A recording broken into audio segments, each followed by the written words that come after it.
So, good afternoon. And before we begin the meeting, we like to acknowledge that we're in the traditional territory of the Anishinaabe peoples in the Huron-Robinson Treaties area. We recognize the long history of First Nations and Métis peoples on this land, and we show respect to them today. We acknowledge our neighbors, the Wata Mohawks, and the First Nations of Moose Deer, Shawniga, Wasauksing, Magnetawan, Henley Inlet, Nipissing, and the Dokis. We have much to learn about the stewardship of our planet to ensure that the decisions we make today will take into consideration the future of our children and that of our children's children's. We begin by our learning journey today. And as settlers, we're grateful for the opportunity to meet here. And we thank all of the generations of the people who have taken care of this land for thousands of years. So I'm going to call this meeting to order and acknowledge the addendum, which has 2 items on it, and ask for an approval of the agenda. Okay. Any disclosure? Sorry,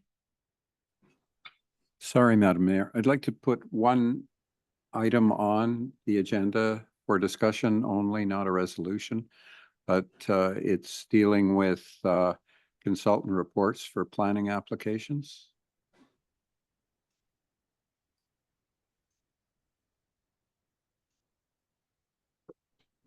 I don't think you. Yeah, Peter, Councilman Reese, and you're just discussing. It's just a discussion. It's not a resolution.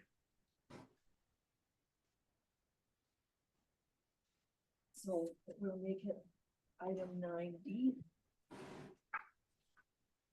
The addendum, sorry, 9D. So, sorry, Mayor, just to clarify, is it specific to any individual consultants? Or? No, it's generally. Okay, so we have A, B, and C, so that'll be 9D.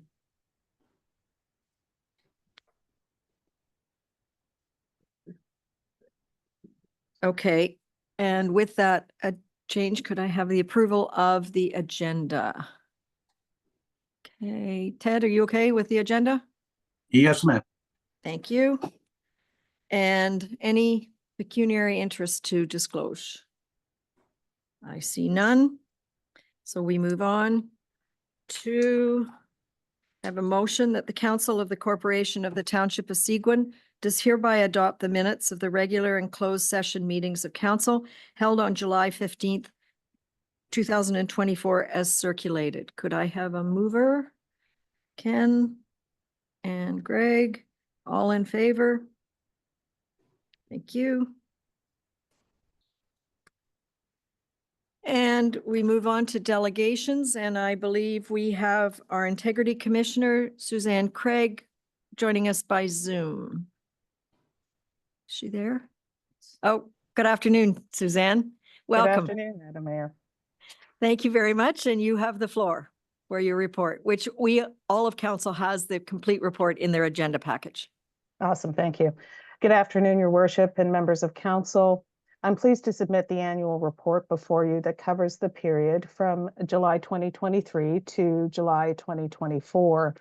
Under subsection 223.61 of the Municipal Act, as Integrity Commissioner for your township, I'm required to provide a periodic report to the municipality on my activities.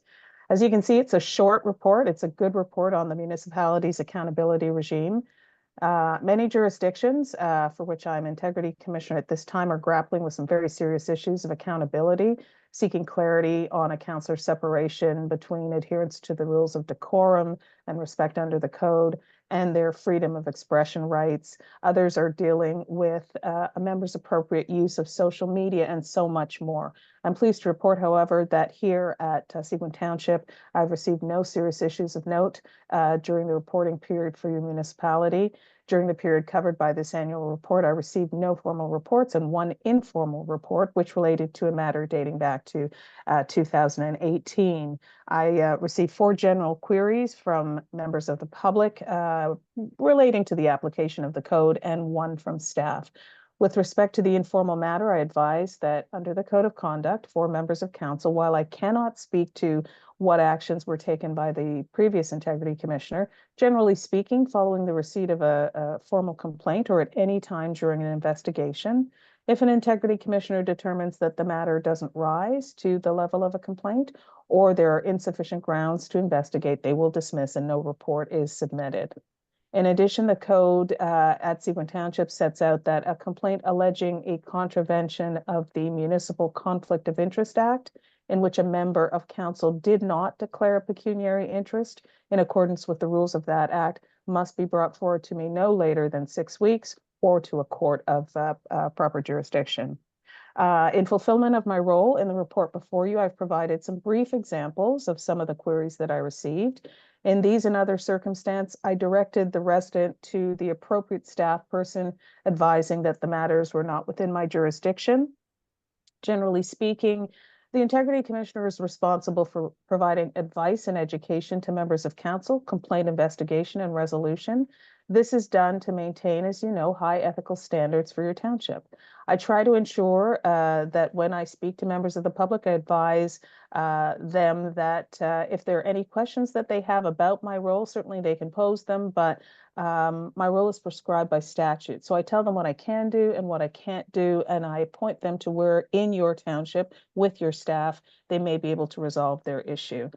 This is about halfway through your council term. I'm pleased to have taken on the few issues that came my way. And I thank Town Clerk Craig Jeffrey, who is my contact at the municipality and always helps me to navigate your policies. This may not always be the case, Madam Mayor, but for this annual report, I present no issues of note and I submit it for your consideration and receipt. Thank you. Thank you very much, Suzanne. Does anyone on council have questions for Suzanne? Thank you very much. And thank you for fielding the comments and the questions that you do get. I know some of them are sometimes unusual. We all get some of those, but Certainly thank are. you. Thank you, Madam Mayor. Thank you very Council. much. Have a good afternoon. You too. Thank you. So now I have a motion that the Council of the Corporation of the Township of Seguin does hereby receive the Office of the Integrity Commissioner's Annual Report for July 2023 through July 2024 as attached as Schedule A to this resolution. Could I have a mover? Gail, and a seconder, Terry, all in favor? Thank you. And I believe we have our second delegate, Mr. McNeish, from the Snow Riders Snowmobile Club. I'm not used to saying snow in August. And we have a full report, but would you like to speak to it? Please. Yeah, sure. Just push the little button so the green light lights up. Thank you. Thank you. Yeah, just for a bit of history. Our club Dynamic is based at basically at a McKellar. Our board's all McKellar and most of our volunteers are McKellar, Dunchurch area. And we maintain about 130 kilometers of trails in our region, including, I'm going to say about 10 kilometers in Seguin, although I was just going through that in my mind and I don't want to be thinking about snowmobiling right now either. So anyway, and the trails in question in Seguin Township have operated for 30 plus years. What's changed is that the OFSC, the Ontario Federation of Snowmobile Clubs, that manages our 184 clubs in Ontario, has introduced a software program to manage our land use permits. So clubs had that available to them. And for the last 3 years, our club's been entering our land use permits, thinking we were, way ahead of the pack. Then risk management got a hold of it and said, well, hang on, do we have land use permits for every inch of our trails in Ontario? And the answer was no. For whatever reason, it's just, we've always used that trail. We've always used that road. Anyway, so they have mandated that all clubs have a land use permit, otherwise known as a memorandum of understanding, for every section of our trails in Ontario, which include hydro lines, MTO.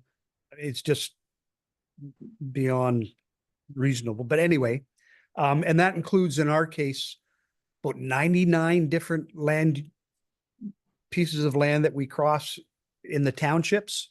So easements or road allowance, et cetera, and 8 in Seguin, except through an audit in the last few weeks, we came up with one more. So there's actually 9 spots where we touch Seguin Township. So we're seeking, rather than an MOU for every little piece of property we cross, one MOU with a schedule that includes the properties.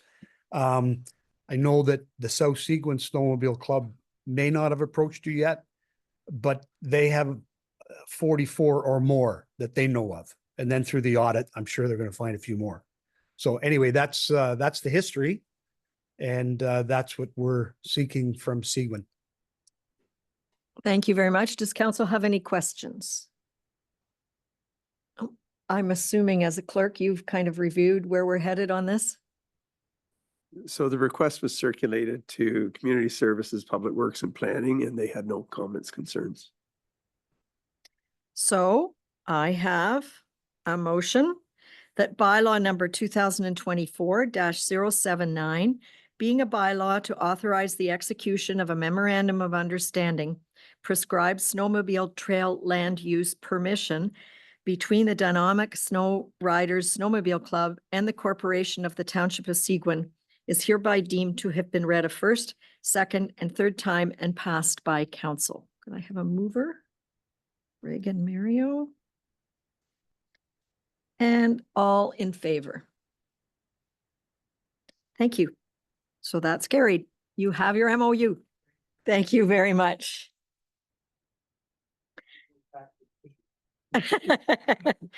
Get your snow shovel ready. I have a motion that the Council of the Corporation of the Township of Seguin does hereby adjourn the regular meeting to hold a public meeting for the following matters. Consent application number B 2024-0012-H and zoning bylaw amendment application number R 2024-0014-H for Clustra. So could I have a mover to take us in? Terry and Gail, all in favor? Thank you. Council will now hold public meetings for proposed consent and zoning bylaw amendment applications.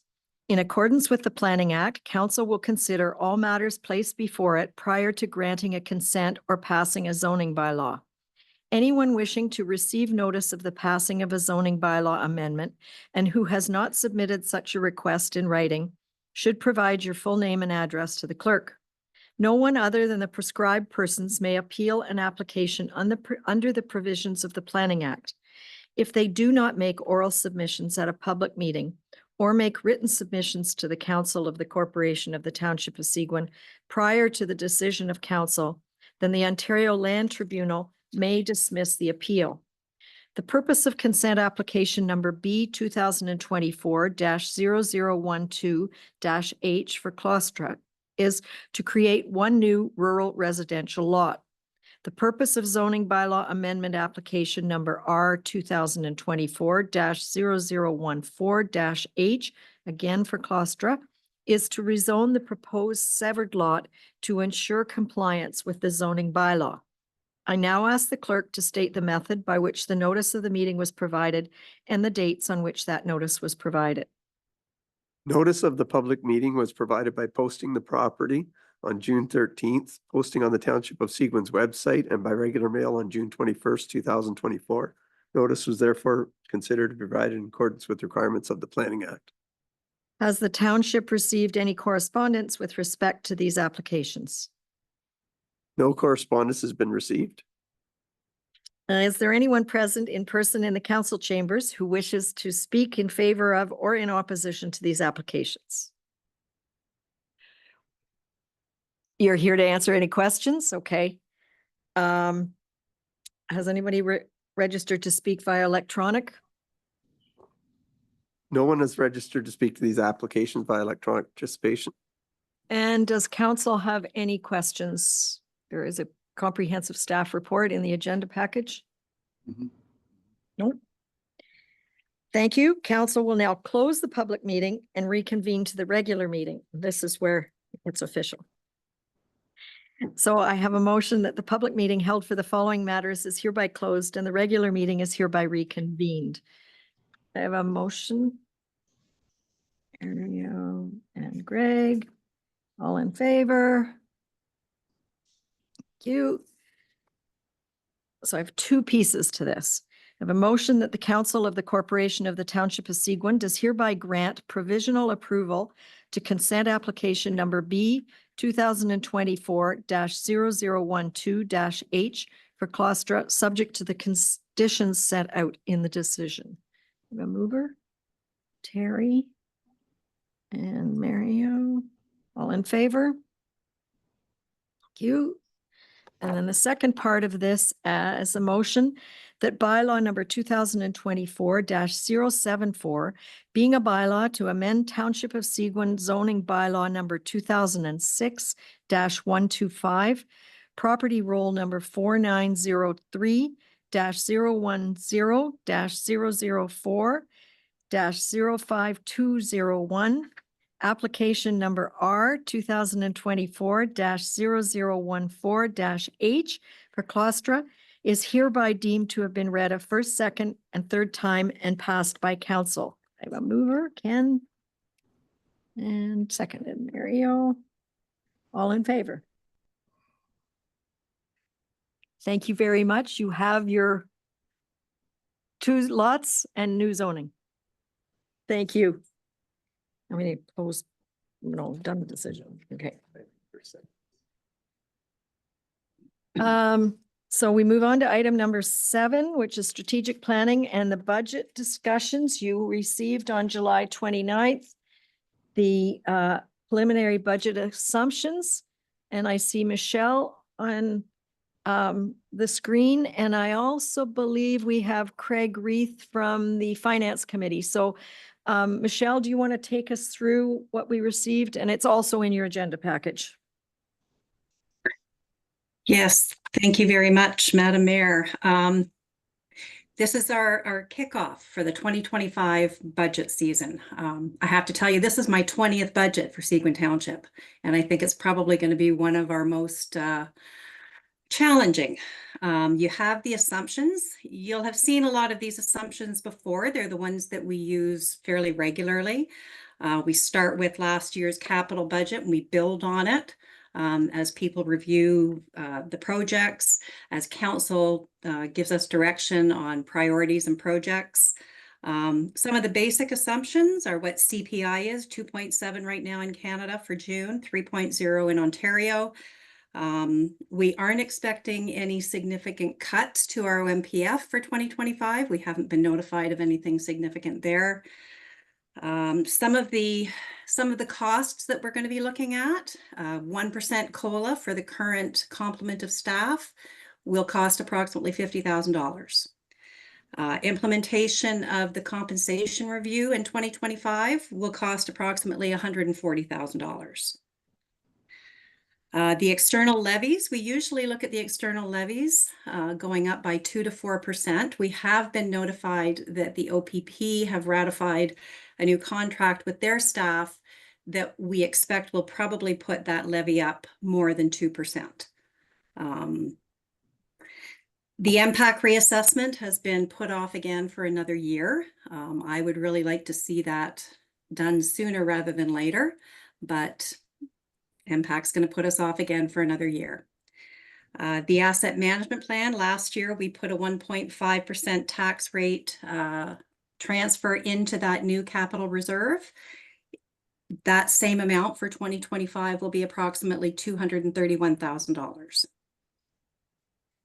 Some of the major capital projects that we identified for 2025 in the 2024 budget were the completion of a fire master plan and a parks and recreation master plan, replacement of some equipment, a grader, a dozer, a van, some fire vehicles. The Star Lake Road project will continue, as well as the Osler Park Drive project. And that's basically the preliminary, the start of the 2025 budget.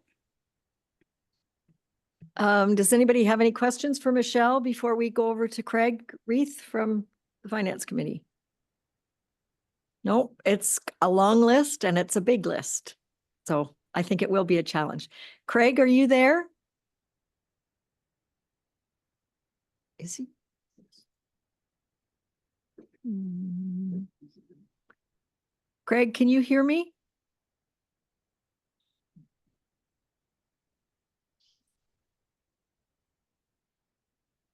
No. Oh, he's in, but maybe doesn't have his camera turned on. You are text. He doesn't have video or. Or he's set. muted. So he can't hear me either then. Oh, yeah, he can hear you. Okay, our CAO is texting him.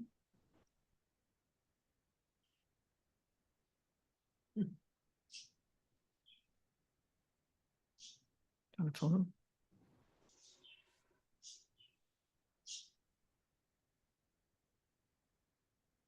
We'll give him 1 minute.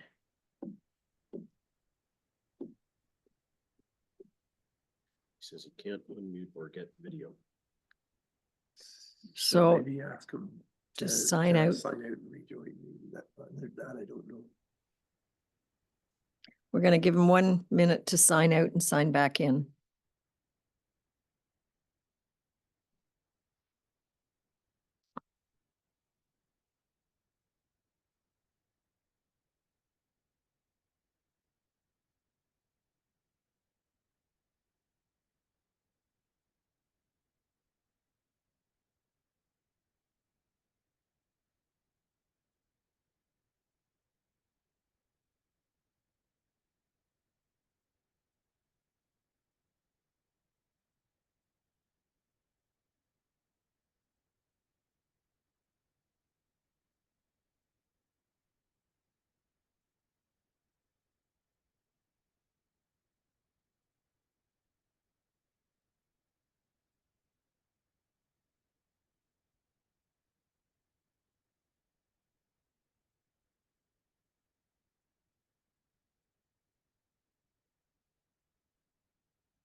Craig, can you hear me now?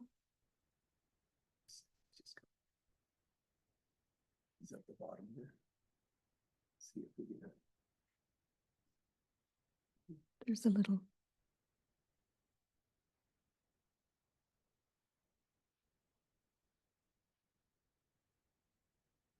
Craig, can you hear us in council chambers? Yeah, problems because his mic isn't even showing up right now. Would oh, text him and tell him to phone into the Zoom phone number and we'll hear him. There's a phone number on the,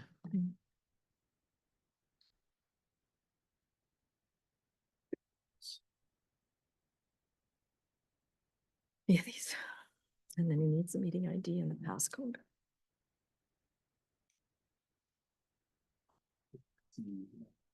He's here.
Craig Reese.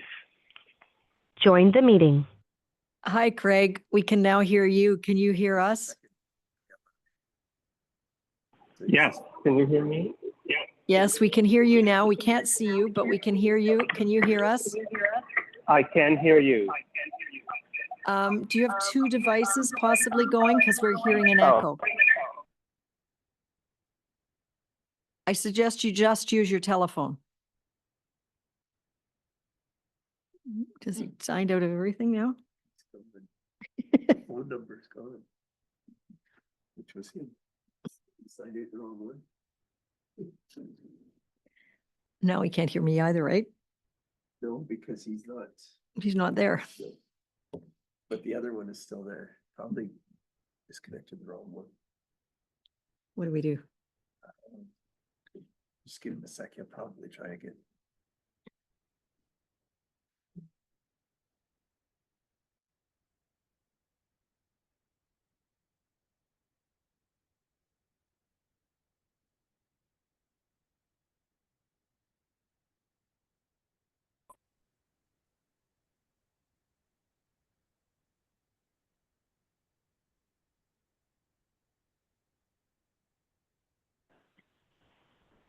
Craig Reese.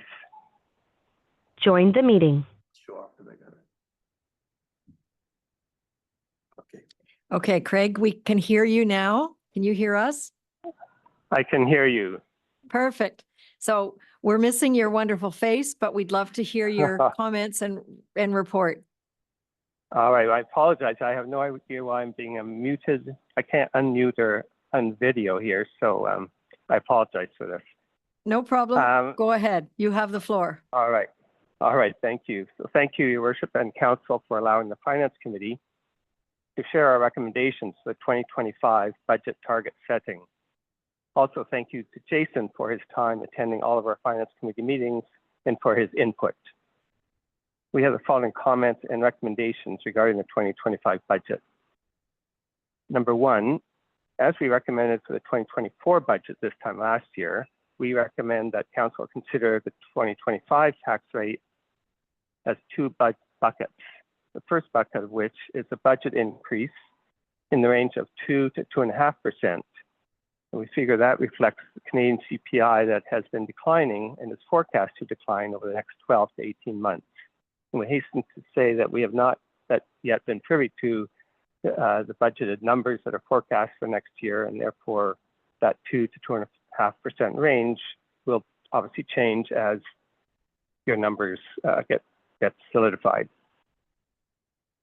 Within that bucket of 2 to 2.5% increase, we ask that Council be mindful of the impact on individual ratepayers.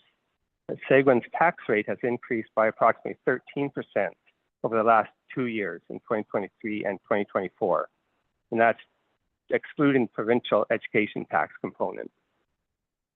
So to add another 2 to 3% increase on top in 2025 will mean that the tax rate for the township has increased by 15 to 16% over the last 3 years. So again, we just ask that Council be mindful of those numbers. We also recommend that Council not approve any budgeted operating expense increase in excess of that 2 to 2.5% bucket that will be financed by dipping into reserves. And the last comment we have on this specific bucket is that we recognize that that this increase is based only on inflationary measures and steady state operating expenses, as again, we're not aware of what the township expenses may be going forward. Because of that uncertainty, we request that Council and staff continue to engage with the Finance Committee during the entire 2025 budget process. The second bucket that we've talked about is similar to last year, a separate levy of 1% to be deposited into a separate restricted use account we use only to build up a reserve that's required to fund the looming infrastructure deficit that's expected over the next 30 years, as outlined in the asset management plan. And given that the amount in this reserve will increase substantially over the years, we recommend that a policy and plan be properly documented now, dealing with these specific funds. We also ask, relating to this special bucket, that Council and staff should improve their communication to ratepayers regarding the special infrastructure tax, why it's being levied, and how it is being managed. The second point in our 6 recommendations, second point is that the Finance Committee understands that Council will be discussing user fees at its September 16 meeting. And although the details of such user fees have not yet been discussed with the Finance Committee, in general, we recommend that user fees be considered 1, where appropriate, 2, are reasonable, and 3, that they ensure fairness for all ratepayers who are subsidizing such expense, where user fees do not cover the related expenses.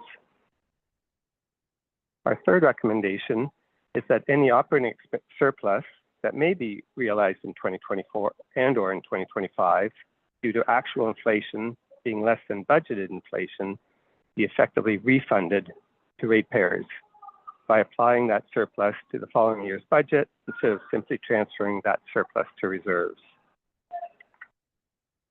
Our fourth recommendation is that the Finance Committee agrees with the Township's guidelines that no debt should be incurred to fund operating expenses, with the exception of financing the MZO infrastructure costs. However, the Finance Committee recommends that proper forecasting of these costs and planning for the MZO costs must be done and approved in advance to reduce the risks of this project and ensure that all such costs will be fully recovered and the debt repaid in a timely manner. Our fifth recommendation is that, as was recommended to Council last year, Council needs to ensure that the 2025 budget is prepared taking into account the strategic plan initiatives and the related costs. The budget and the plan cannot be considered in isolation. And our sixth and final recommendation, as again we stated last year, Finance Committee recommends that the Township continues to look for ways to diversify its existing tax base beyond relying primarily on residential ratepayers. The Township needs to aggressively support economic development that will result in expanding the commercial industrial tax base, thereby also reducing the burden on individual ratepayers. Thank you. Those are our recommendations. Thank you very much, Craig. Does Council have any questions of Mr. Reith on behalf of the Finance Committee? Councillor Bazinski. Thank you. My question is that in the last budget, we had approved a levy in order to fund future infrastructure projects. Are you suggesting this would be an additional on top of that levy? Because I'm assuming that since the levy was in the budget last year, it will be present this year as well. So again, the question is, instead of, I think we had levied 1.5%, and are you suggesting we put another % on top of that? Yes, so it's adding to that reserve. So every year we expect Council, or we recommend to Council that they build up this reserve, whether it's 1 or 1.5% levy that's built up over time, so that 20, 25 years from now, there's going to be funds in that account to help fund that large infrastructure deficit. And so this is just an add-on to last year's 1% or 1.5%. I forget what the actual final charge was. Yeah, it was 1.5%. So you're suggesting another 1.5% this year, if we understand you correctly. That's correct, 1 to 1.5%. And every year, just to build up that separate, this is a standalone reserve that we're recommending that's built up, and it's funded by this 1 to 1.5% every year. Okay. So it will become quite substantial. Yep. Any other questions for Mr. Reith? Nope. I know the Finance Committee's been busy and we appreciate your input. So thank you. And I'm assuming you will be following each and every budget meeting from now till December. So we will do our best to respect your recommendations. Thank you, Mayor. We also just asked, as I mentioned, that we request that Council and staff continue to engage Finance Committee during the entire process as we have our regular meetings. Just keep us updated if possible. We'd appreciate that. Okay, I think that's our intent and through our CAO, and you're always welcome to contact councillors with input. Thank you very much. Thank you for your time. Thank you.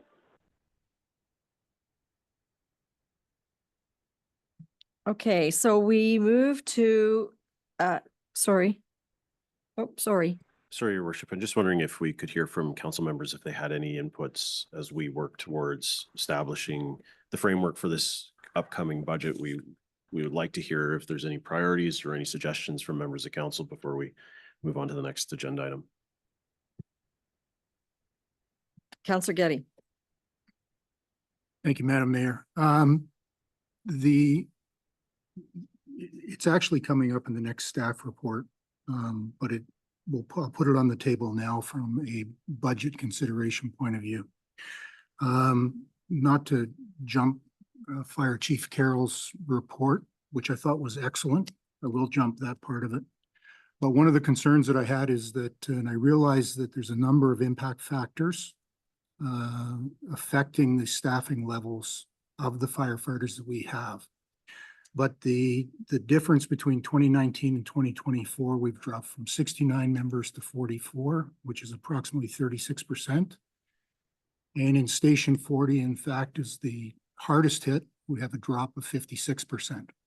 So my question, or what I want to put out, is that what does Chief Carroll and his team and staff here need from council? And if there's a budget consideration, if it's a matter of remuneration or how we can deal with recruitment and retention. So I apologize, but the question has come up at this time, so. Chief Carroll, I believe you're online, even though you're on vacation. I am here, yes. Thank you. Did you hear the question?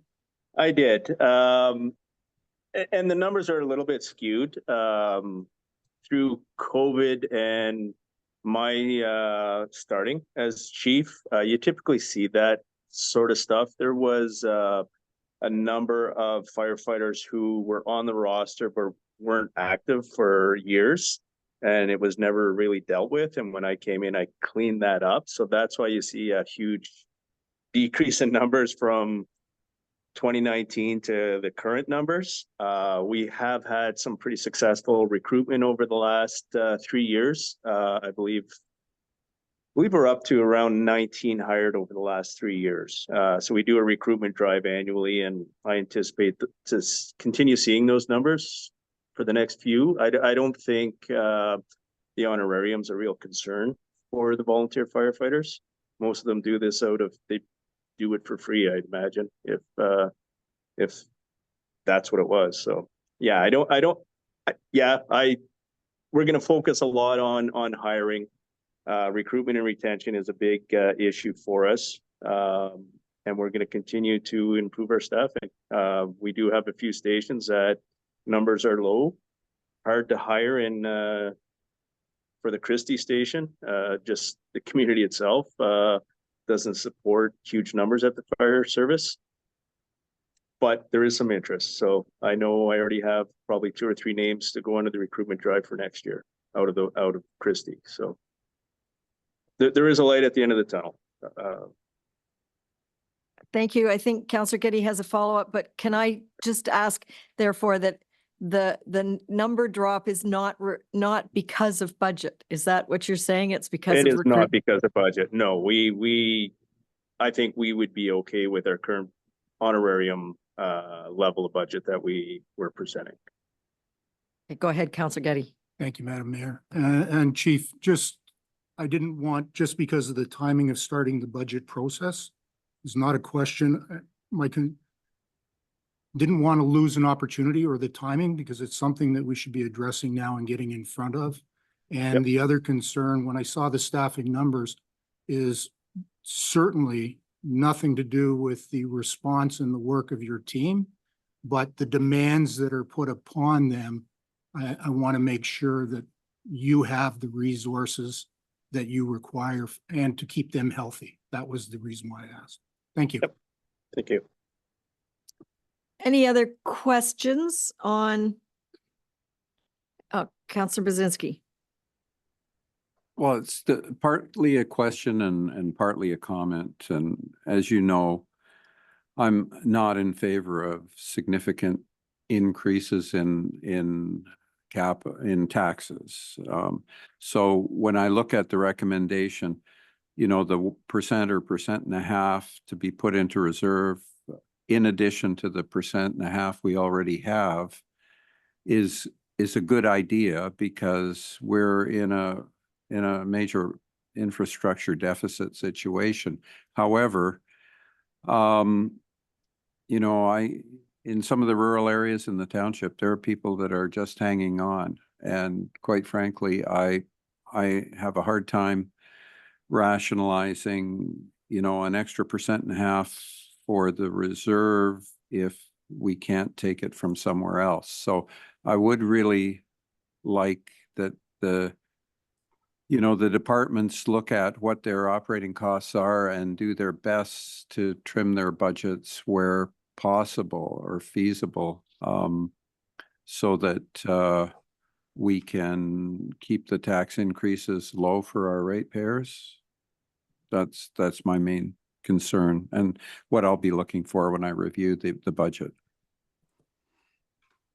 Thank you very much. I do speak to the 1.5% at every lake and road association meeting I go to. And in most cases, they're very supportive, especially when you tell them about the size of the long-term infrastructure deficit. So I have never had anybody question that. Any other questions? Yep, I do. Ted, go ahead. Sorry, Councillor Collins. Thank you. Yes, thank you, Mayor.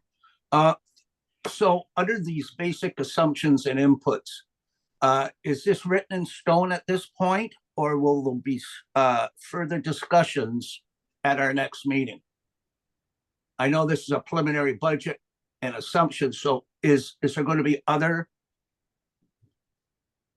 added to this at this point? Do we know? Michelle, over to you. As it stands right now, Councillor Collins, these are just our basic starting points. These numbers change all the time. I mean, CPI changes, we get that report monthly.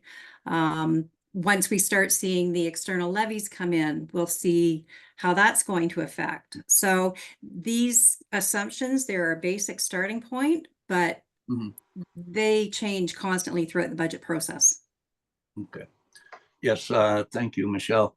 I was just, as long as something else could, you know, be added in the future, just in case, because I was thinking too about this. I brought in that asset management plan last year for that 1.5%, and that amounts to a significant amount of money. And I understand where the finance people are worried about that as well.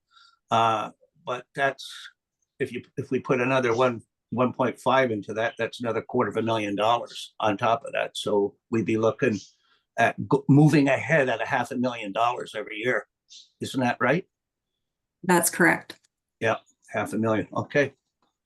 Let's see if that stays the same. I should bring up the fact too, I think that, what about council remuneration? Have you ever thought about that? Like, we haven't had any remuneration in quite since 2015. And I think that that should be on as well as a topic of discussion. I believe that the council remuneration was discussed as part of the overall compensation review that we received last September-ish, I think. So that was reviewed and comparatively to neighboring municipalities.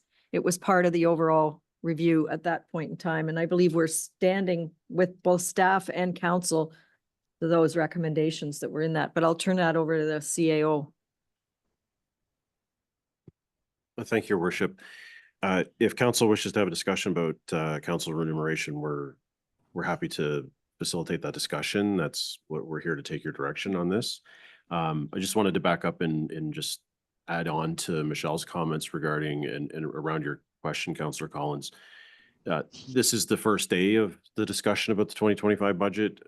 Council may recall earlier this year, you endorsed the budget schedule. I did just happen to have it in front of me, so we'll be bringing user fee recommendations to council in September, as well as any service level change proposals for council consideration, not looking for adoption, but just to put information in front of council so that you can consider it as we move through the process.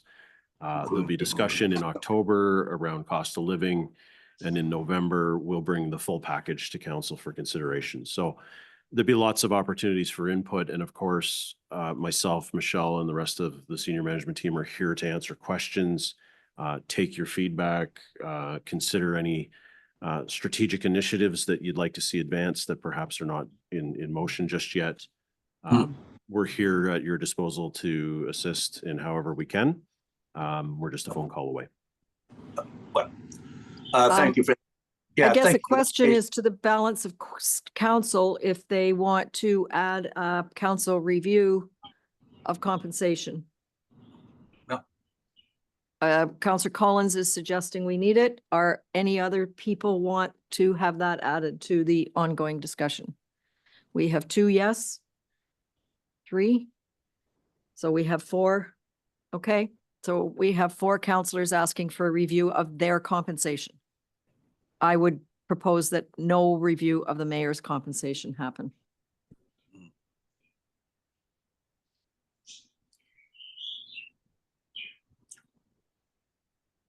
Okay. Councillor Fellner. Thank you, Mayor. Just a comment with regards to the capital, as listed in this report, which I guess is just mirrors what was just put in 2024. A couple of comments. We're not really making any traction on any of the other significant roads in the township that require repair. Again, I'll make the comment to, the work that remains in Star Lake Road, does it justify $1 million worth of capital?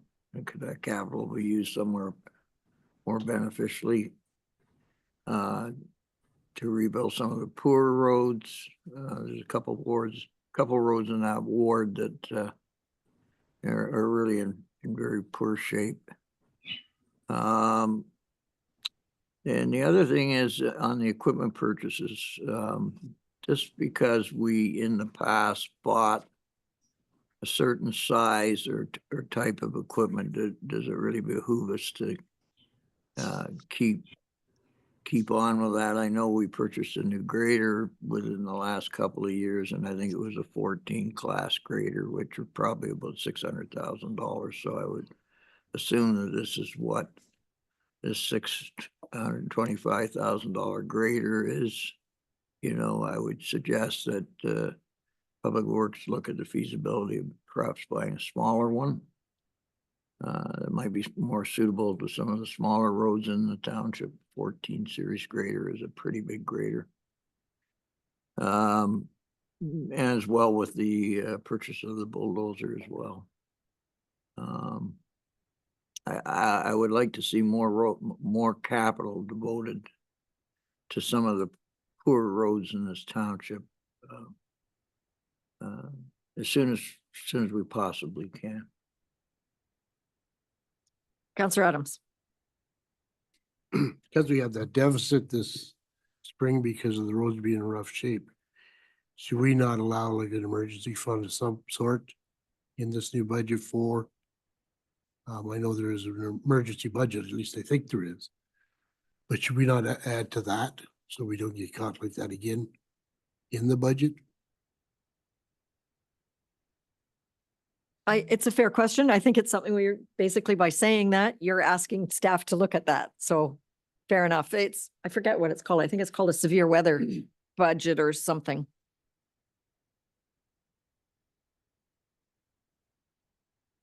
And one other question on the vehicle purchases, are these numbers net? Because for instance, if we replace a dozer, we also sell the old dozer, right? So is the 250, it's gross cost or it's net after selling our old dozer? I can take that one. Okay. It's usually net. Okay, thank you.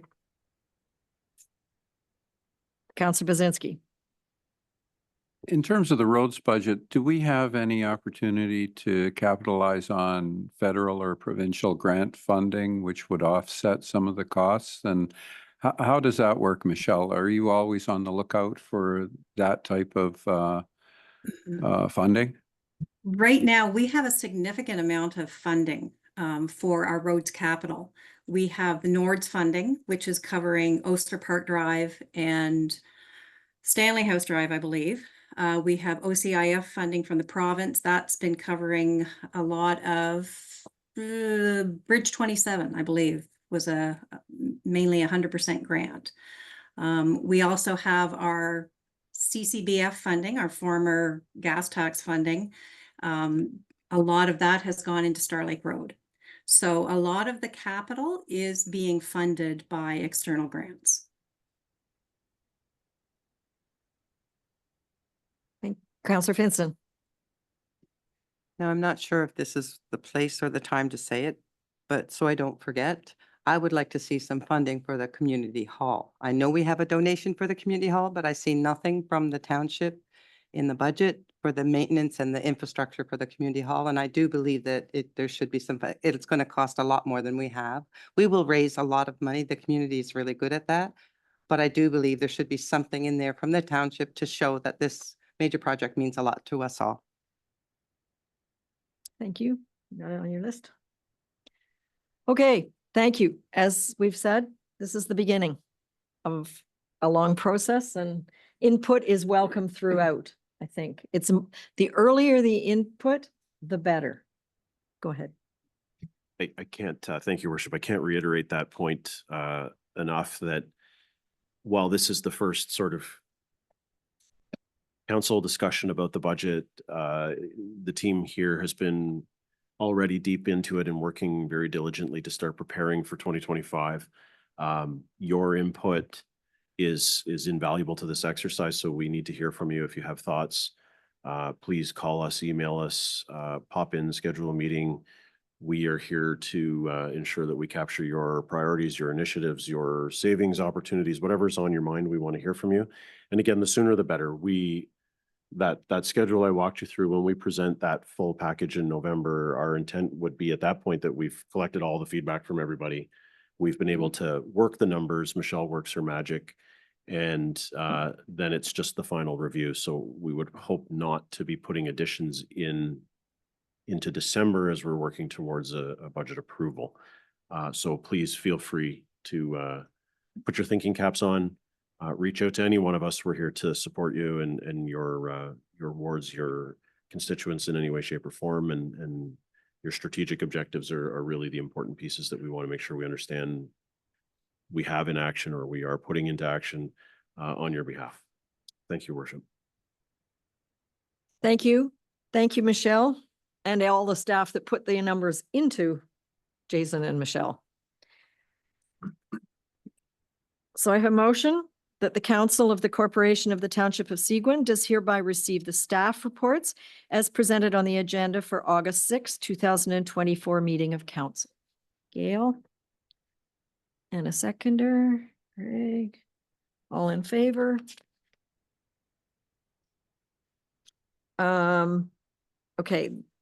The first one is a motion that Council of the Corporation of the Township of Seguin does hereby adopt the Township of Seguin Community Risk Assessment attached to this resolution as Schedule A. You received this a week and a half ago. It's a solid read. Could I have a motion? Greg and Ken. And I believe Sean, Councillor, Chief Carroll is there to answer any questions. I hope everybody's read it and understands it. Councillor Bazinski. Yes, I'm just wondering, when you say we should adopt the community risk assessment, Chief Carroll, could you explain to us what the implications of council adopting the risk assessment are? Maybe financially or physically, whatever? Yes, so through your worship, adopting this community risk assessment basically just councils agreeing with the levels of risk that were identified. So the not seven identified risks that were published in the community risk assessment. And then it gives us the direction to move forward on implementing corrective actions, which we have already started through purchase of equipment. You know, as mentioned earlier, buying right size equipment. We have areas in the community that's tough for us to get to with the bigger trucks. So our last truck was a mini pumper, which will give us the abilities to get in there. Into some remote cottages, boats, side by sides, all that stuff's starting to get purchased. So just with council adopting this, just kind of supports the fire department's ability to move forward with decision making and planning to identify, to work within these risks.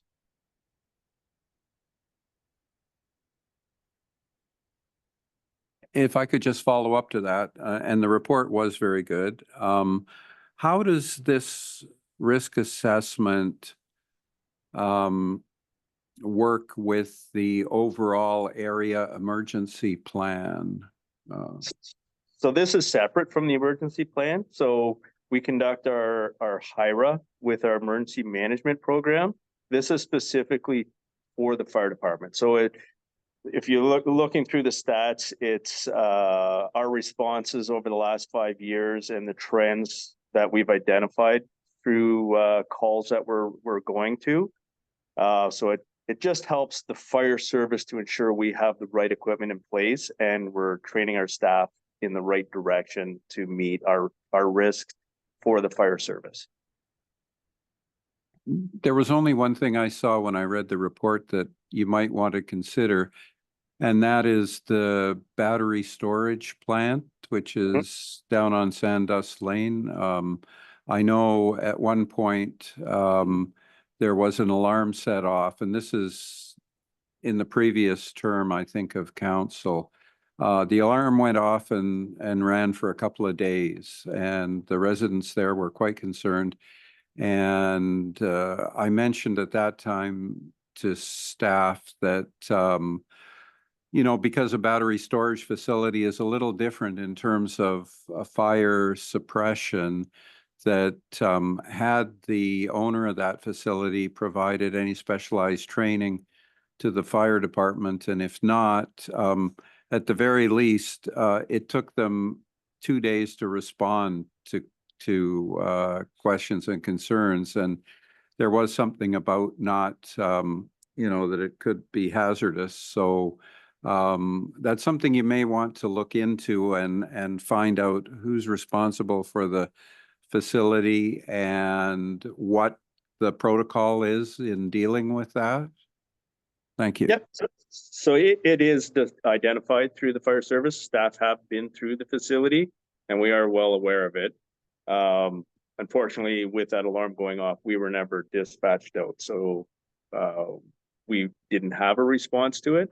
And back to the community risk assessment. So it's a probability versus consequence matrix that we run through. And the fact that we have responded to 0, the way the OFM had set it up,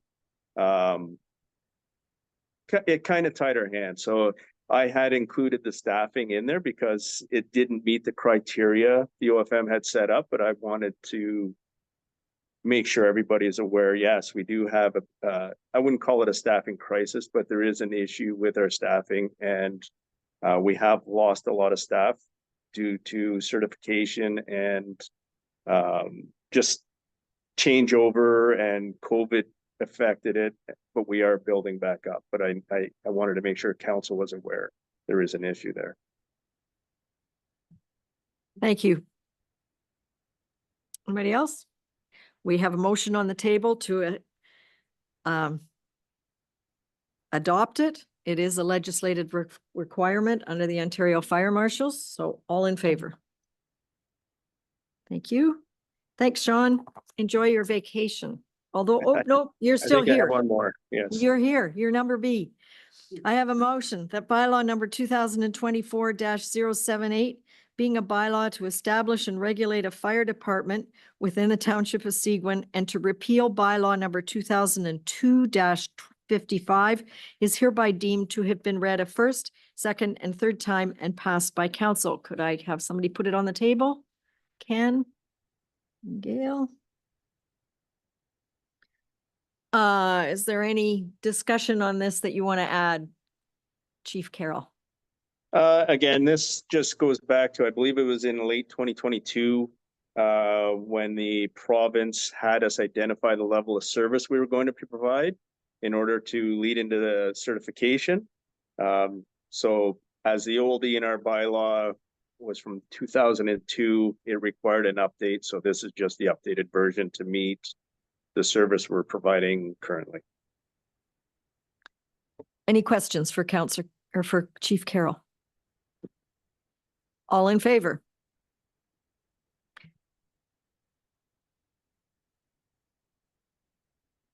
Sorry, it passed. Now go enjoy your holidays. Sorry. Thank you very much.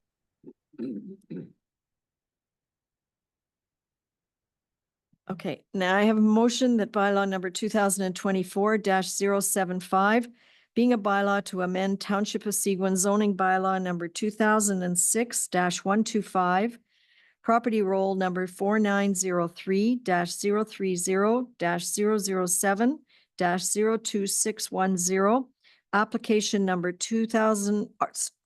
number R 2024-0017, 820438 Ontario Inc. for Glen Burnie, the lifting of H is hereby deemed to have been read a first, second, and third time and passed by council. Could I have a mover? Reg? Seconder? No. And I see Taylor on the screen. Do you want to tell us what is involved in this one? Certainly, Your Worship. The purpose of this application is a request to remove the holding symbol from the Glen Burnie Lodge property. Many of the requirements of the holding symbol have either been met or they're redundant and are required through either our general site plan control bylaw or through conditions of draft approval to the condominium that was approved in 2022. So I'm here to answer any questions if there are any. Does council have any questions? Councillor Bazinski. Not so much a question, but this application was started during my first term, which goes back quite a few years. So I would fully support removing of the holding zone so that the applicant can get on with meeting all of the other planning requirements. Thank you. All in favor? Thank you. And that is carried.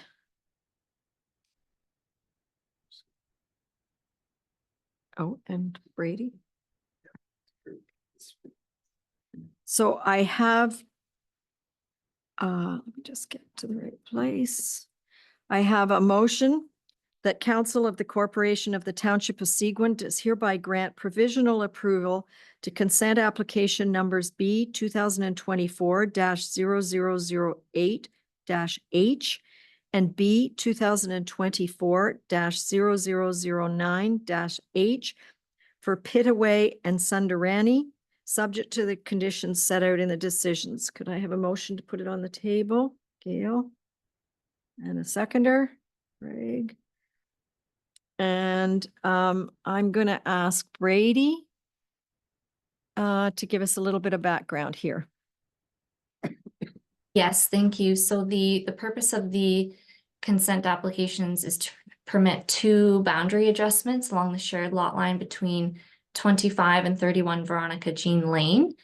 And the purpose of the associated zoning bylaw amendment is to rezone the lands at 31 Veronica Jean Lane to permit the construction of a cottage and a boathouse.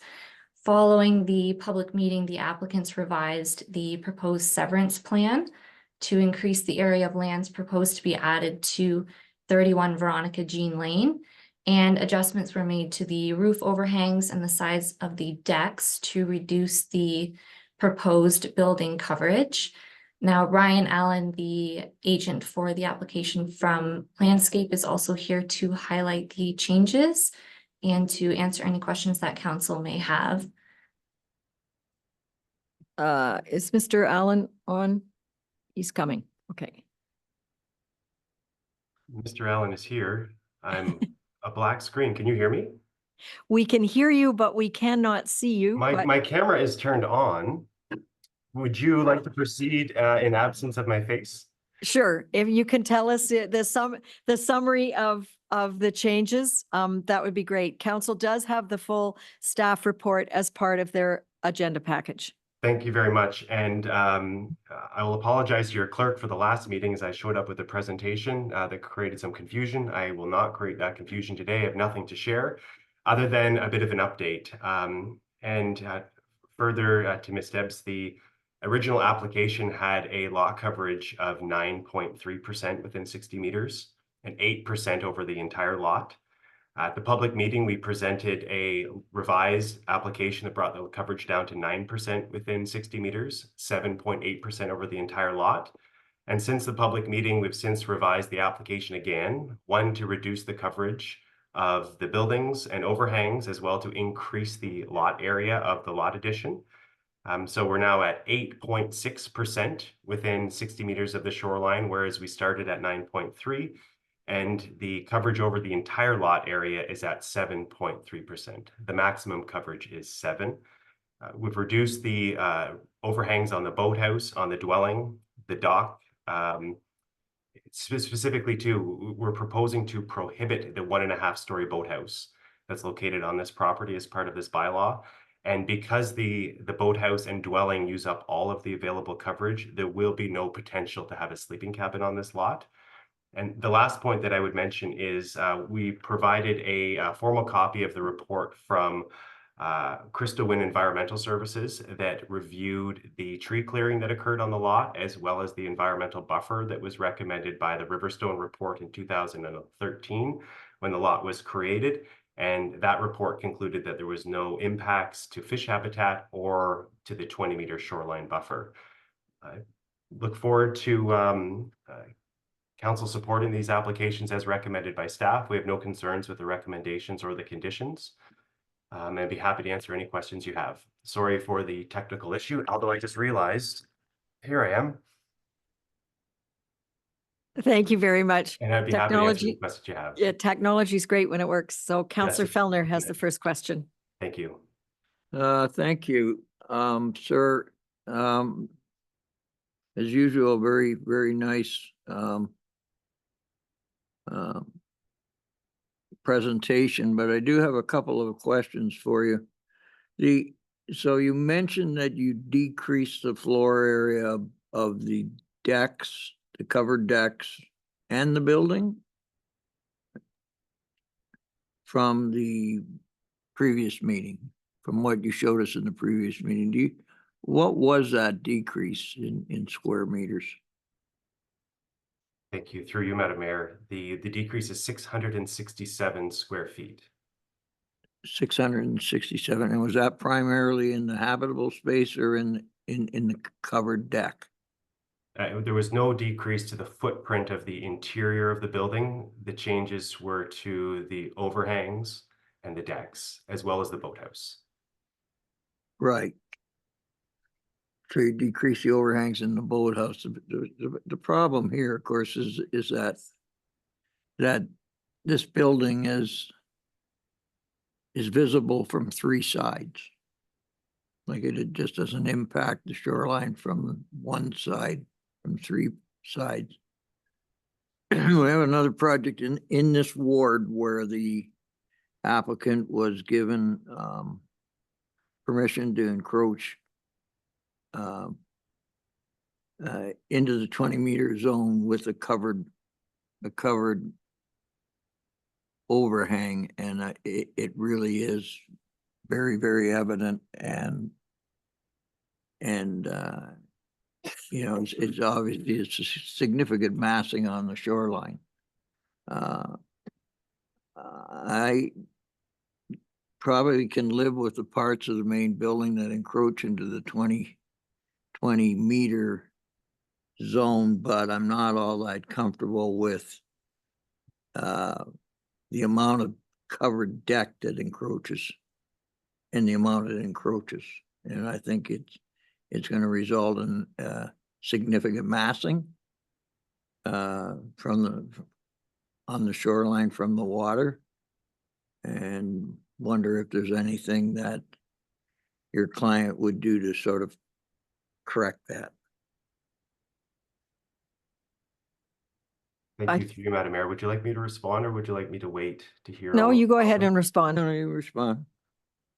As part of the original, and I do appreciate the comments about there being some encroachments within the 20-meter setback. The original justification we put forward looked at the existing dwelling that's to be removed. And the choice was made very early on to abandon any plans to expand that existing dwelling within the 20-meter setback and bring the new building as much as possible beyond the 20-meter setback. So 99.3% of the entire building footprint is located beyond the setback.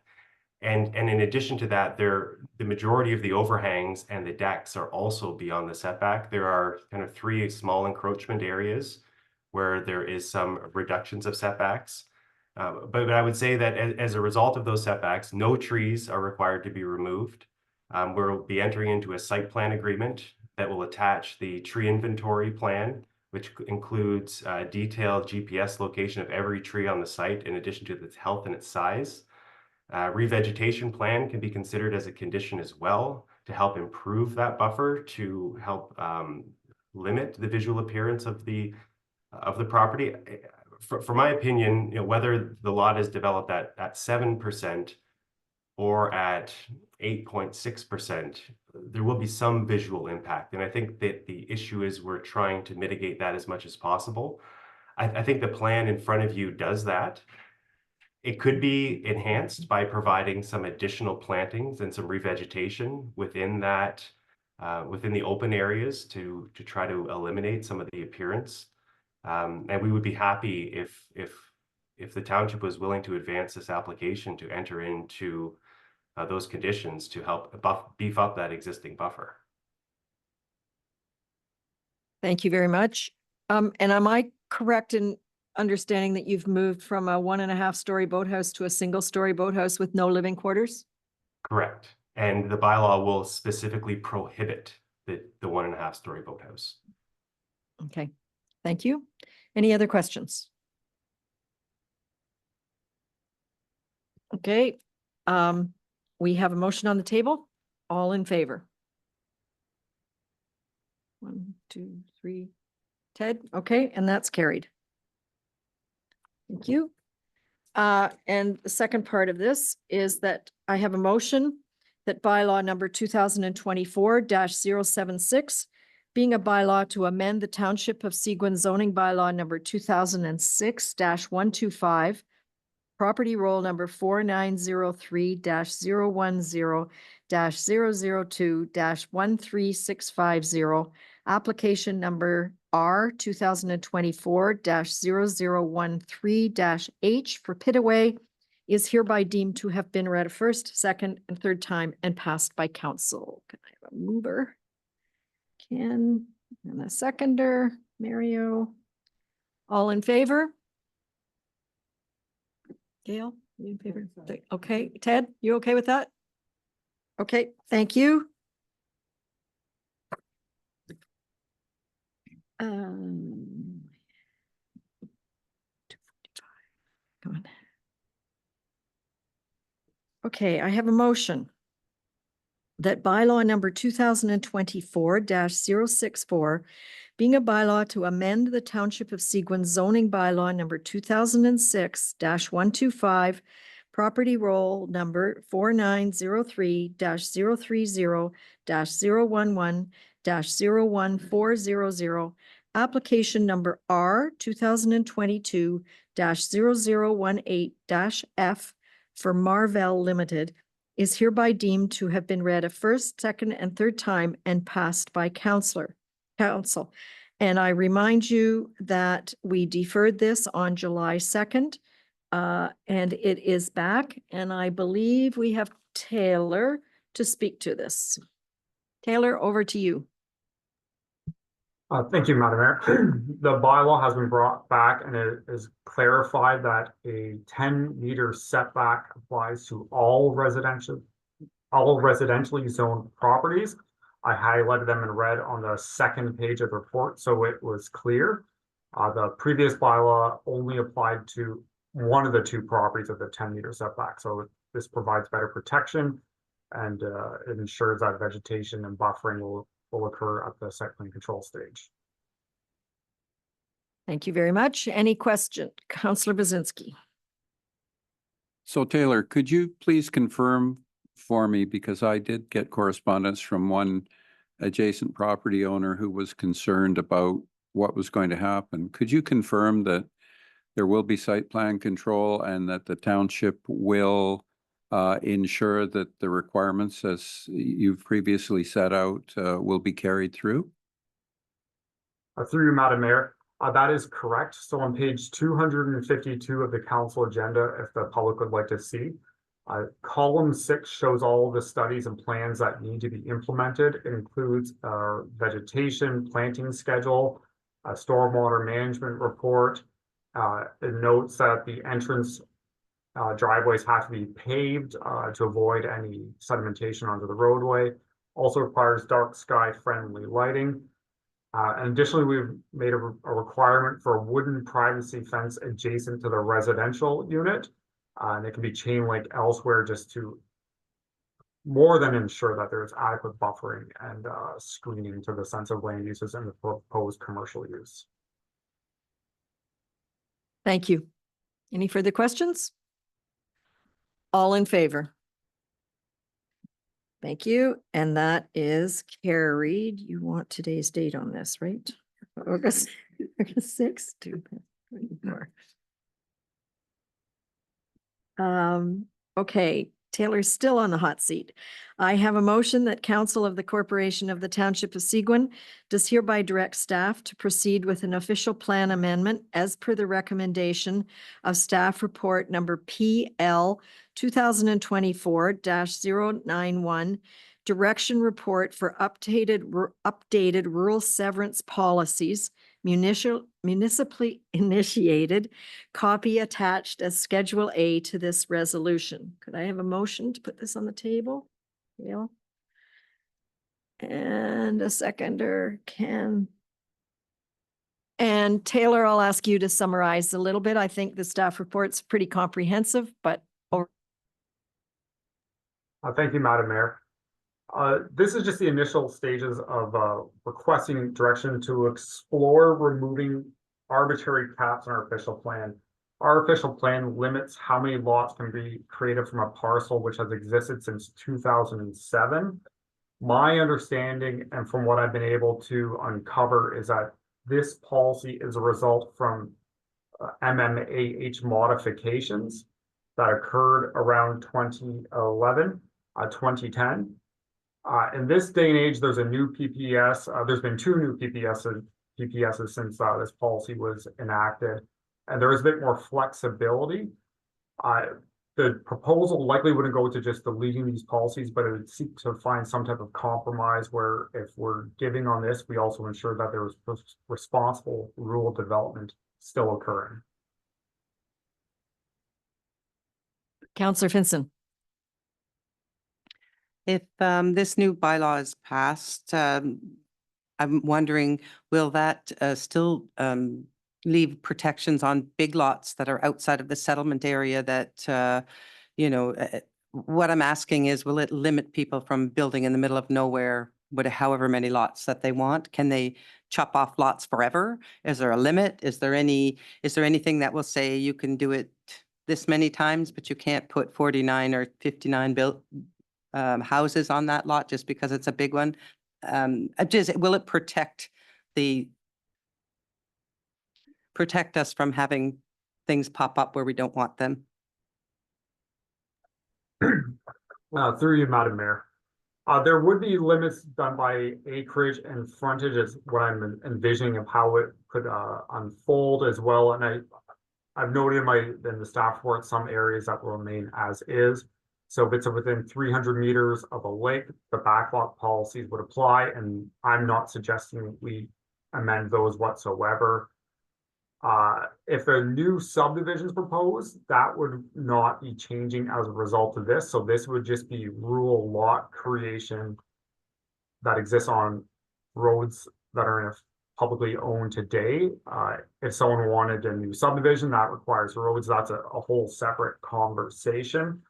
A key focus of this would have to be avoiding strict development, though. So we wouldn't want rural lots that have several smaller frontage lots all stripped off in a row, because that can have a great effect on the aesthetics of the rural area. So that is something that's going to require some creative thinking and ensuring that we don't give up overly strict policy for something way too lenient. Thank you. Councillor Bazinski. I think just a couple of comments on that. Typically on the township severance policies, each property owner is only allowed, correct me if I'm wrong, Taylor, is it 3 severances? Best case scenario, 3 severances, yes. Yeah, so they can't just be carving off pieces holus bolus. But the other thing is, these lots are probably going to be a lot more affordable. Like the township really doesn't have an inventory of affordable lots. When you create a lot on the waterfront, it's going to cost a huge amount of money. So these lots are great. Plus, with the township snow plowing on a municipal road and grading in the summertime, it doesn't really cost the township any extra money, but it does bring in assessment. And so I've always been in support of, within environmental guidelines, and within reasonable sized lots, and there are a number of things that you have to follow. It can't be on a blind corner or anything like that for safety hazards and so on. But so I would support the direction that we're taking in this. Councillor Finson. The reason I asked that question was because it will not be only 3 times anymore. There will be no limit on the amount of lots you can divide off. So that's why I asked the question, because there was a limit of 3, but now they're changing that from 2007. Now they're changing it to be no limit. So that's why I asked the question, because that's what the change is doing. It's taking that limit away. And Taylor, just to clarify, the next step on this is public consultation, is it not? Through your worship, that is correct. And then we'd have to engage relevant agencies, including the province as well. Okay, great. So this is a recommended change through our planning expert, and there are several next steps to go through before it becomes a real change. Okay, thank you.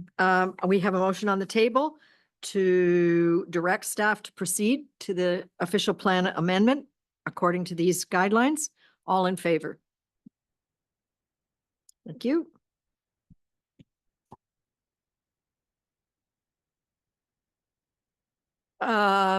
We move on to item 9A, which is a copy of the Perry Sound resolution to request that the airport commission provide them with means of repaying the interest-bearing loan to the airport. And I think it's really just there for information. So, any questions? Okay, we move on to item 9B, which came in your addendum. A motion that the Council of the Corporation of the Township of Seguin does hereby schedule a special meeting of council to be held Tuesday, August 27th, 2024, for the purpose of holding a public meeting to receive comments on the development charges background study. Can I have somebody to put this on the table? Ken and Gail. And you'll recall that there was a detailed schedule that came with the development charges, and we have to back up 60 days from the public consultation. So that's why Tuesday, August 27th was picked. And it'll be a public meeting, I'm assuming, but that means it's a council meeting as well, correct? Craig? Yeah. So all in favor? And I'm hoping most of you can be there. Sorry. And I have a motion here that's kind of traces back to me.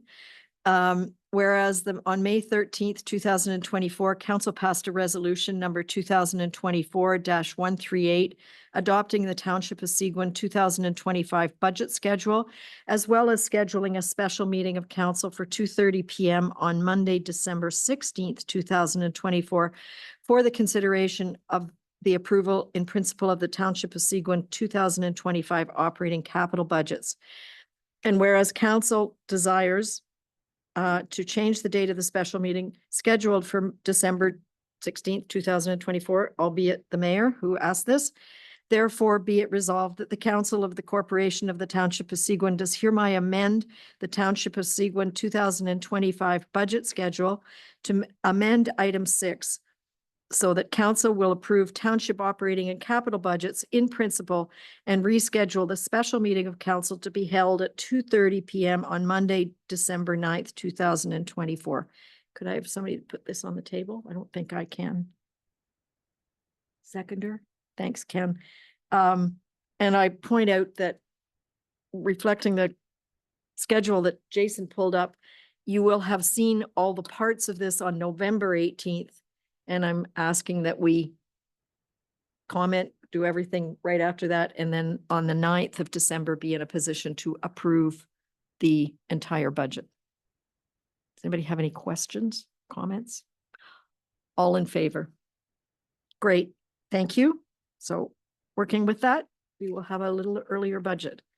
Now, I believe that 9D is Councillor Bazinski's request for a plan issue.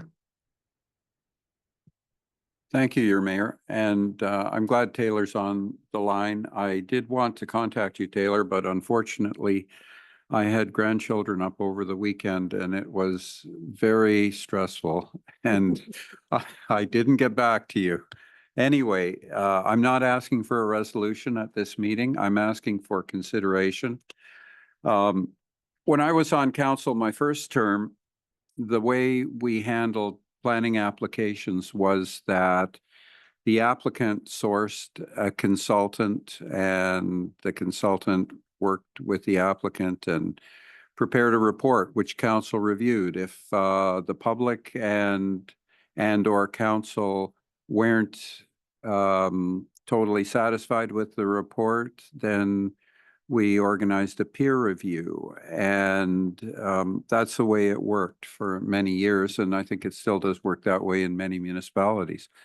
There was a councillor at the time who was concerned that by doing that, the planning report was going to be biased in favor of the applicant. Technically speaking, the Ontario Professional Planners Association indicates that planners ethically can't do that. However, I'm not going to say it hasn't been done. What I'm suggesting is that we look at that as a possible model for the future. And the reason I'm saying that, I have had some feedback from cottage associations about the way we do it now. That was one thing. The other is that it does take a lot of time and cost for staff to have to send out an RFP, source and review proposals. And it may be just as well that if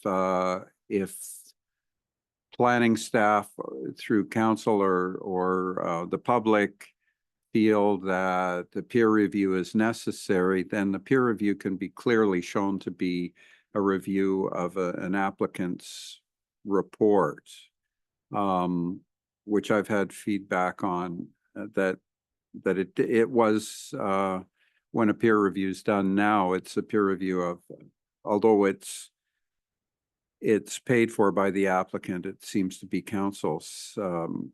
So what I'm asking for is for you to consider this, Taylor, and maybe if possible at the next council meeting, we could have a report from you on, would this make your life easier or would it make it more complicated?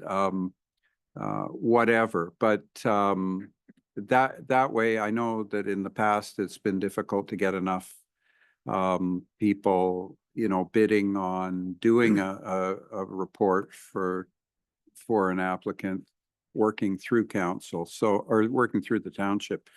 So that's something to think about. I don't expect anyone, unless people want to make any comments now, I don't expect any comments. I just think I would like to hear from staff and then maybe hear from council on whether or not this would make your life simpler, maybe perceptually better too.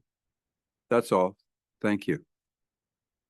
Thank you. I think what I'm hearing is that Councillor Bazinski would like the planning department to take a look at the possibility of changing the process and get back to us, whether it's the next meeting or not, give us a timeline of when you can do it, as well as whether it makes your life simpler or not. We do have deadlines imposed on us by the Ontario government about how fast we can approve and not approve planning applications. So we need to look at timing and dollars associated with such a change. So if you and your team could take a look at it, is that something you can do, Taylor?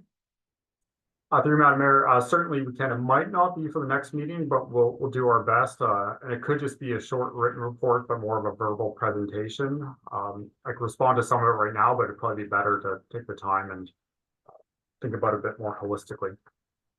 Perfect, and include the other planners in the discussion. So that's great. Thank you. We move on to council reports. Who went first last time? Councillor Adams. Thank you. July the 18th, Tom and I met with Brian Brandt to discuss the property swap for future relocation to Ferris Hill on Ferris Road. July the 20th, Jason and I met with the Ferris Road ratepayers to discuss the options recommended by the Director of Public Works for Ferris Hill that was passed by council. July the 24th, I attended the Rec and Culture meeting. August 3rd, I attended the Rankin Lake Ratepayers Association AGM meeting. One concern brought to my attention was people parking on the road at the Rankin Lake boat launch. The concern was when you come over the hills before the launch, there are parked cars on the road. There's parked cars on the road.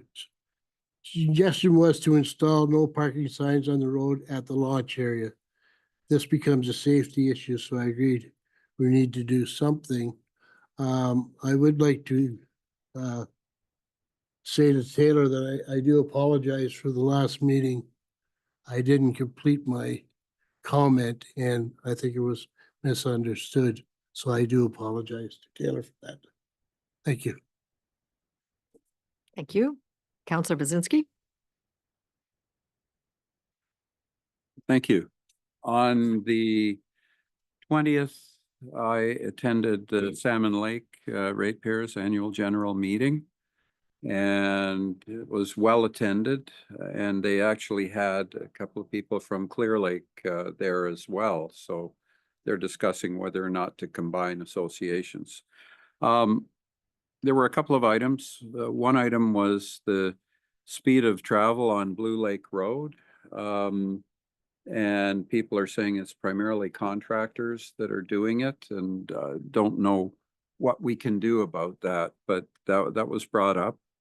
There were some issues about second line and the filling in of a wetland, and I understand that the township staff have been dealing with that. There was very complimentary words with respect to Taylor about the portage route and cooperation with the association. And that was primarily the gist of the meeting. In terms of the township. I also this weekend attended the Foley Matheson Park, and just compliments to Dominique and her staff in that the facilities building, according to the ladies that were there, was in very good order. The beach was good. Everything was quite good. I'd heard a comment about Foley Matheson that Matheson used to be an actor and he donated money in the establishment of the park. That's why it was Foley Matheson. This is news to me, but it's interesting for the history of Seguin. It would be nice to know if that's the truth. He supposedly played in things like Banachek, if some of you are old enough to remember that television program. But anyway, so that's Foley Matheson, a little bit of the history. And other than a few other discussions with respect to the issues that have been brought up previously. Saw the contractor working on a water access cottage on Otter Lake, and so it appears that things are working well at the long arm access point. Thank you. Councillor Getty. Thank you, Madam Mayor. Been quiet for meetings. I had a library board meeting a couple of weeks ago. The Lake Joseph North Association meeting on last Saturday, just the other day. And other than that, it's been a number of issues and phone calls, the ones that have involved staff. I'd like to thank Chief Carroll and Tom McLeod specifically for the work that they've done in their crews. So thank you. Councillor Fellner. Thank you, Mayor. Since we last met, I attended yet another meeting of the pool.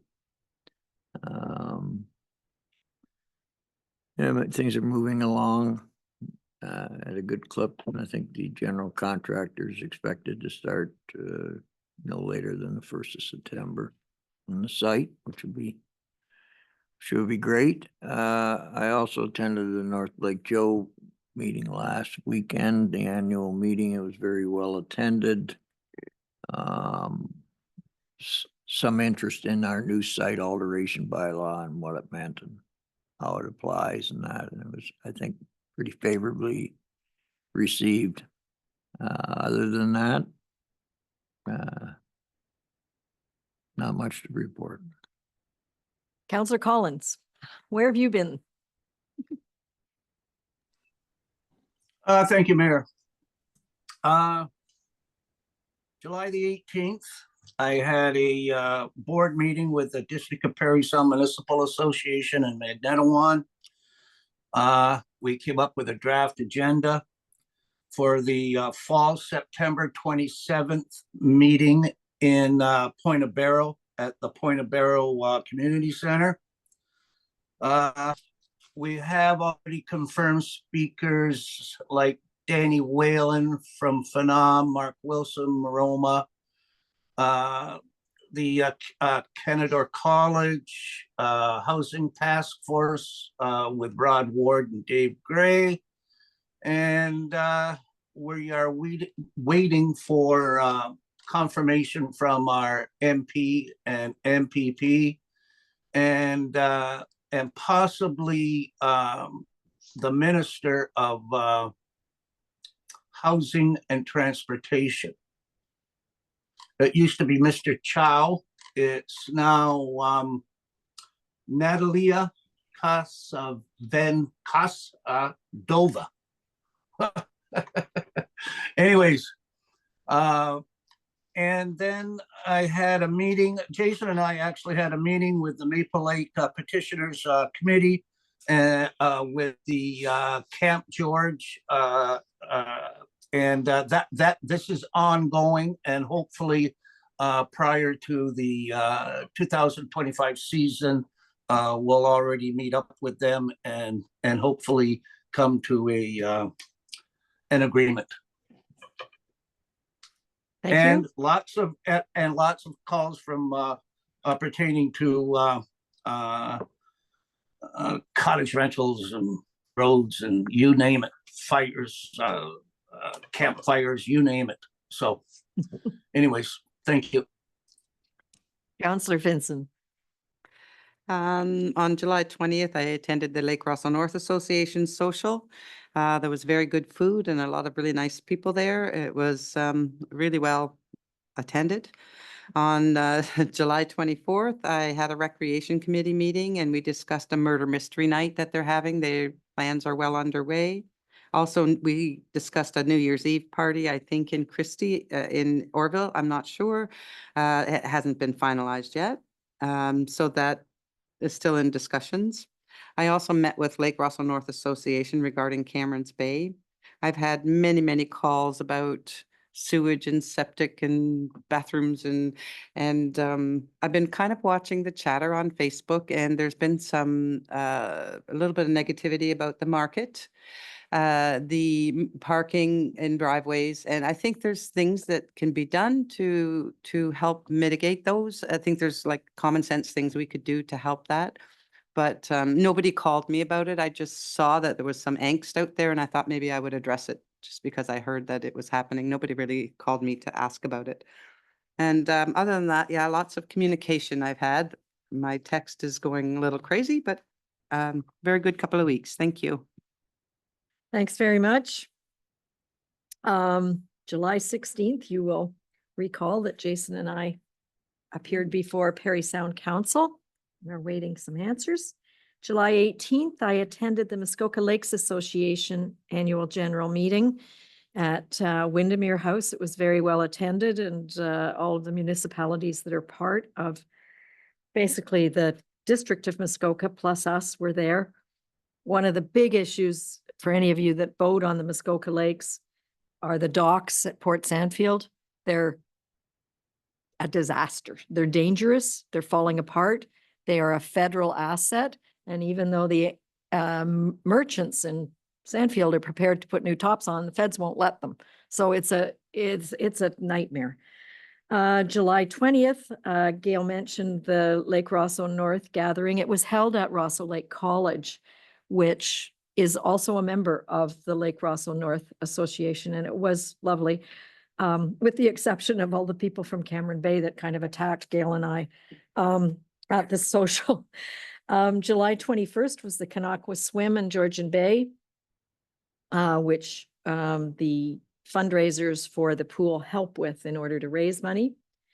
On the 24th, I attended the operations folks retirement launch here, and also helped kick off part of the Festival of the Sound, a historical musical called Postcards from the Past, which was very moving because it was postcards sent from internment and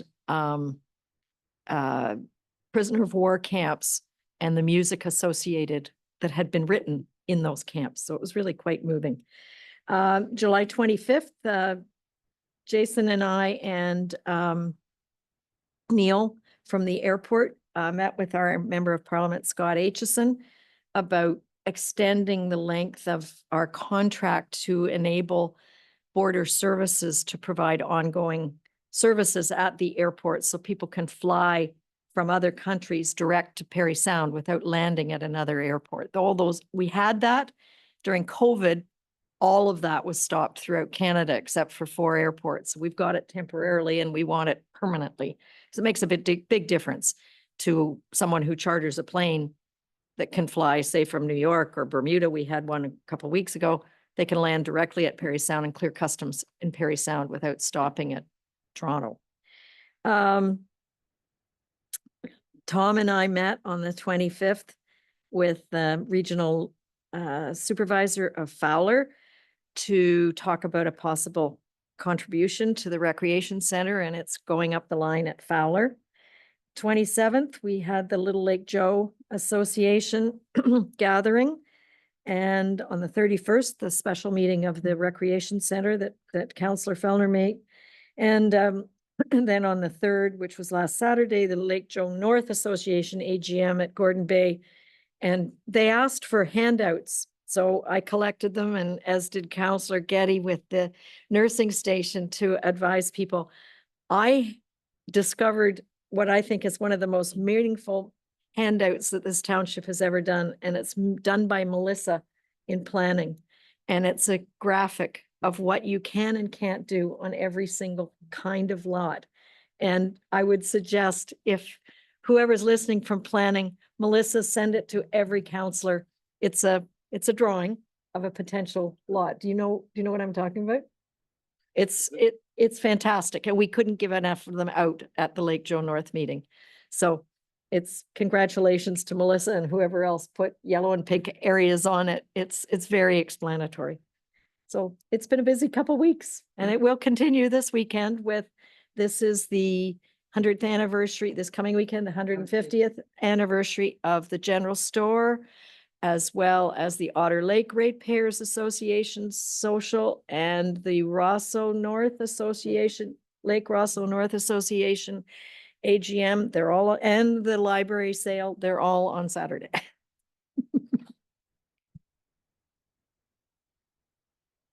Over to you, Jason. Thank you, Your Worship. On July 25th, the township hosted its first ever webinar focused on climate change and environmental projects led by Seguin. Those who were unable to attend can watch a recording of the interactive session on the township's YouTube channel.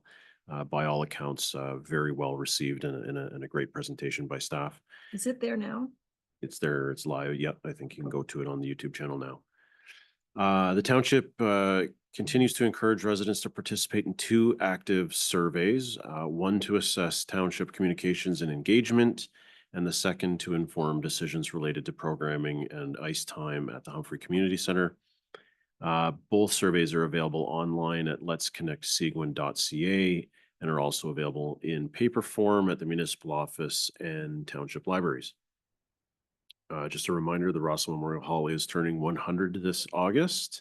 The township is working with partners in the community to host a day-long centennial celebration on August the 16th. There'll be live music, tributes to the hall's history, refreshments, and much, much more. All are welcome. And last but not least, the township is currently recruiting volunteers to join the Rosso Memorial Hall fundraising team. This group will help to raise the funds required to restore and renovate the hall. Application details are available at seguin.ca. That's it for me, Your Worship. Anybody have any questions of any of their fellow counselors or CAO?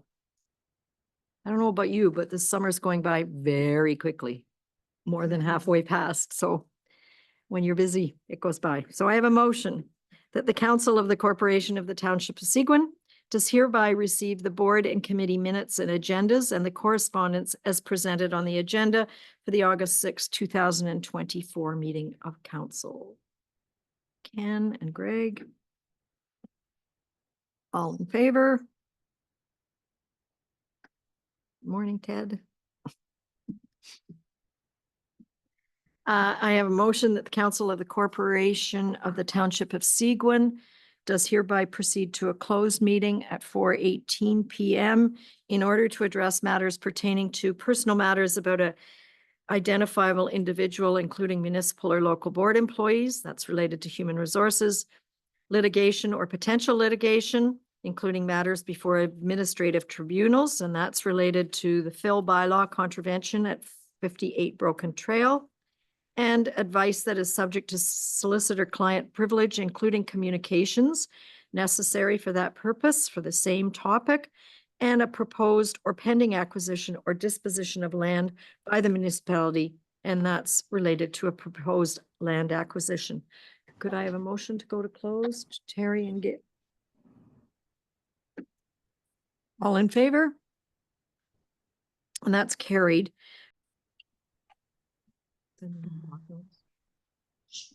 Okay, Okay, I have a motion that the Council of the Corporation of the Township of Seguin does hereby rise from the closed session and declare the regular meeting reconvened at 5:18 PM. Could I have a motion, Ken and Mario? All in favor? Thank you.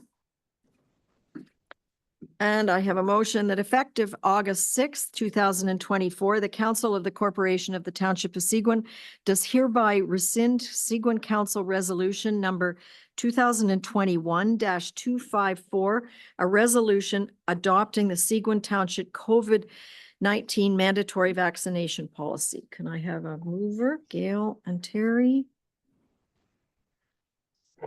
All in favor? Thank you.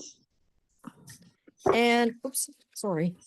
I have a motion, whereas on September 21st, 2020, Council of the Corporation of the Township of Seguin passed resolution number 2020-405 related to a contravention to Township of Seguin bylaw number 2008-105, the fill bylaw, on the property located at 58 Broken Trail. And whereas council and the owners of the property at 58 Broken Trail have agreed to amending the conditions contained in resolution number 2020-405. Therefore, be it resolved that the Council of the Corporation of the Township of Seguin does hereby amend Township of Seguin Council Resolution number 2020-405 by removing condition 2. That the beach area east of the main staircase and stairs into Otter Lake west of the main staircase are removed and the associated shoreline areas be rehabilitated by a professional ecologist on June 1st, 2021 to the satisfaction of the Township of Seguin from Resolution 2020-405. That's the piece that's coming out of the original resolution. Could I have a mover? Greg and Mario? All in favor?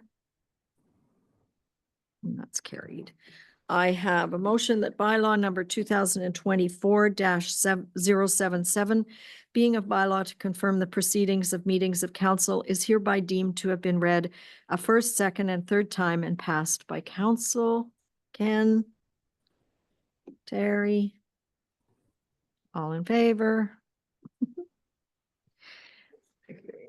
And I have a motion that the Council of the Corporation of the Township of Seguin does hereby adjourn this regular meeting of council at 5:21 PM to meet again on Tuesday, August 27th, 2024, or at the call of the mayor. The hands go up real quickly. And again, all in favor? August 27th. Okay. Did you say August 27th?